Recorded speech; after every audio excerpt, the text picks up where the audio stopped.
जबकि जो नगरपालिका के सफाई कर्मचारी हैं उन्हें भी सहायक बनाया हुआ है। अब आप सोचिए, इतना बड़ा फॉर्म है, इतना टेक्निकल चीजें उसके अंदर हैं कि अगर मान लीजिए बीएलओ नहीं कर पा रहा है तो उसके लिए सहायक बनाया गया है सफाई कर्मचारी। और इस फॉर्म को बंटवाने में जल्दी बटा नहीं बटा, जो सरकार का डेटा बता रहा है वो ये बता रहा है कि सभी फॉर्म बांटे जा चुके हैं, लेकिन ग्राउंड पे जब हम देखते हैं तो वो बांटे नहीं गए हैं। और फिर उसी तरह का कलेक्शन का रिकॉर्ड बनाएंगे।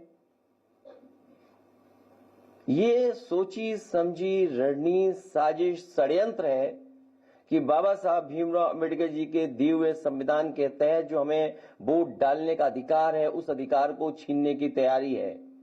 एसआईआर के बहाने वोट डालने का अधिकार छीन रहे हैं, आरक्षण छीनेंगे, आपकी पहचान छीनेंगे, आपके ऊपर उल्टे सीधे दबाव बनाएंगे। जब सरकार के लोग इसी बात पे दबाव बना रहे हैं कि वो ड्यूटी पे ही नहीं थे, पहले से ही बीमार थे। और कल रात जब मैं फतेहपुर में गया था, उन सुपरवाइजर के परिवार के लोगों से जब मैं मिला हूं, उनसे जो बातचीत हुई है, उस बातचीत के दौरान उनकी बहन, उनके परिवार, उनके तमाम जो सहयोगी साथी थे वो यही बता रहे थे कि उनके ऊपर लगातार सरकार के माध्यम से दबाव बनाया जा रहा था कि जल्दी करिए और जल्दी फॉर्म बंटवाइए, जल्दी फॉर्म भरवाइए। और उसका परिणाम यह हुआ कि उन्होंने आत्महत्या कर ली। उस परिवार की भी मैं मदद कर करके आया हूं। तो आखिरकार जल्दी क्या है एसआईआर की?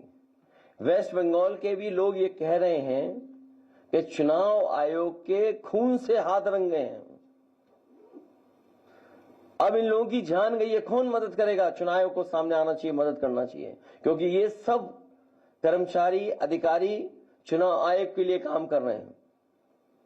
और चुनाव आयोग का काम हमने बहुत करीब से देखा है बाई इलेक्शन में।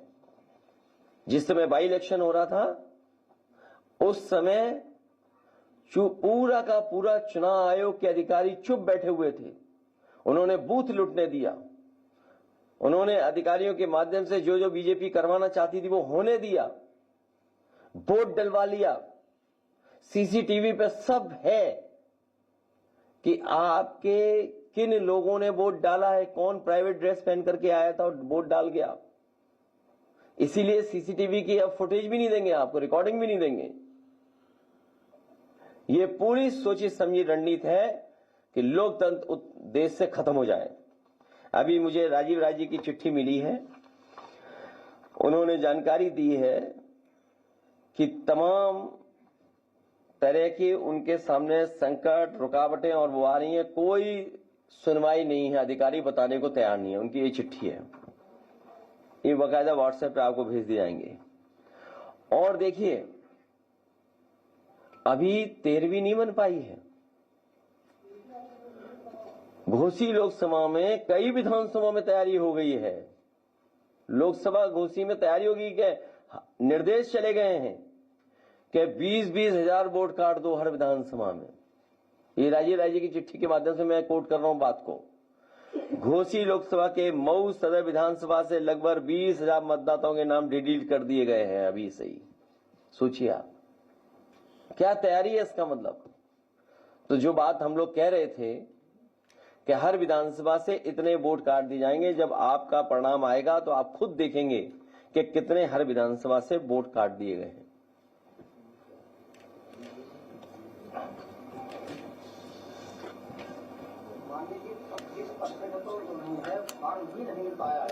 नहीं, वही तो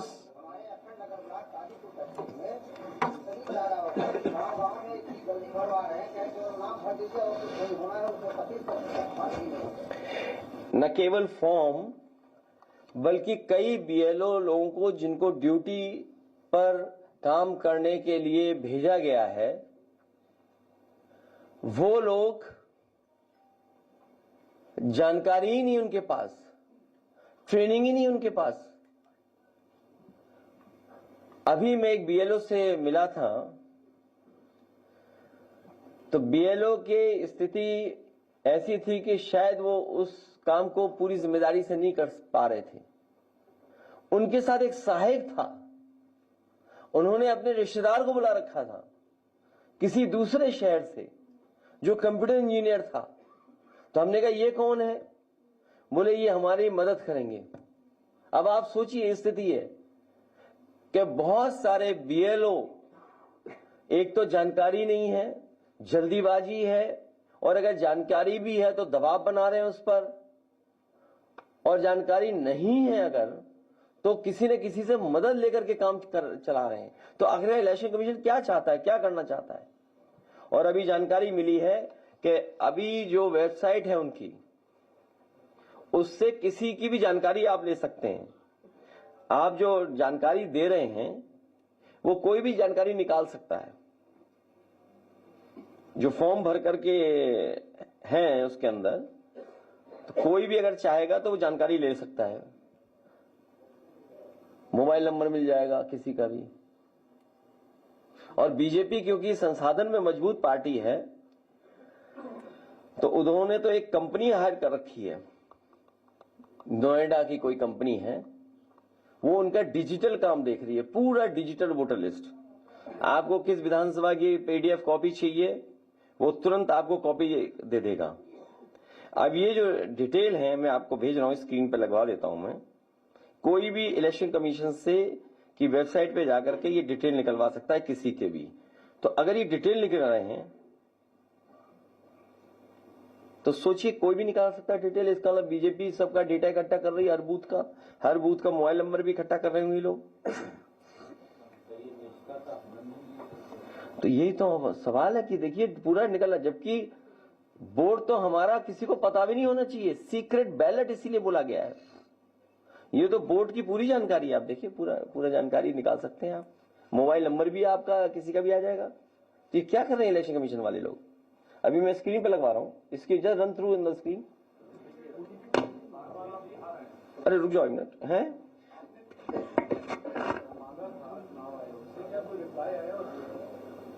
वो एक सफेद कपड़ा में बहुत पहले ले जा चुका हूं। जब बाई इलेक्शन हुआ था, आपने तो देखा था बाई इलेक्शन, वो मैं बहुत पहले ले जा चुका हूं। तो ये दुख की बात है। यही तो संविधान की धज्जियां उड़ रही हैं, यही तो संविधान को नहीं मान रहे हैं।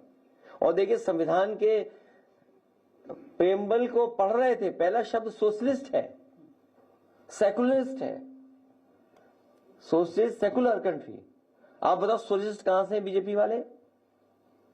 सोशलिस्ट हैं बीजेपी वाले, ये कैपिटलिस्ट हैं। सेकुलर पढ़ रहे थे, क्या ये सेकुलर है? ये कम्युनल लोग हैं। ये डेमोक्रेटिक हैं क्या? तीनों हमारे जो सिद्धांत हैं उन तीनों का हनन कर रहे हैं ये लोग बैठकर, और प्रेम्बल पढ़ रहे थे। सोचिए आप। और संविधान की जानकारी देते देते माफिया बोल रहे थे दूसरे लोगों को। वो पार्ट 2 में है, प्रेस पार्ट 2। अभी रुक जाओ, पहले एसआईआर का दिखा दो। क्या हुआ हो?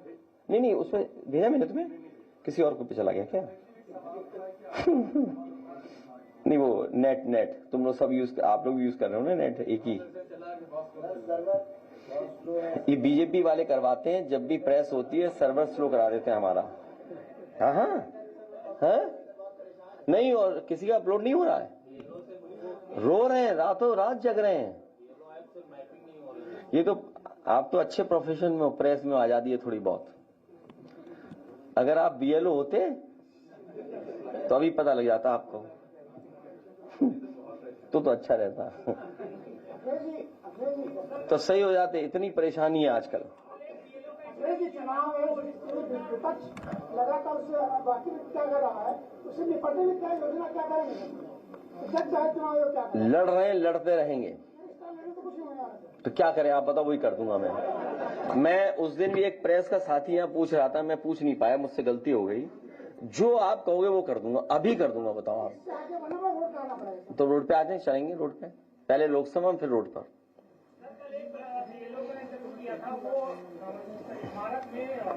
देखो बीजेपी को आप समझ लीजिए, 1000 किसान मर गए, बीजेपी को कोई फर्क नहीं पड़ा।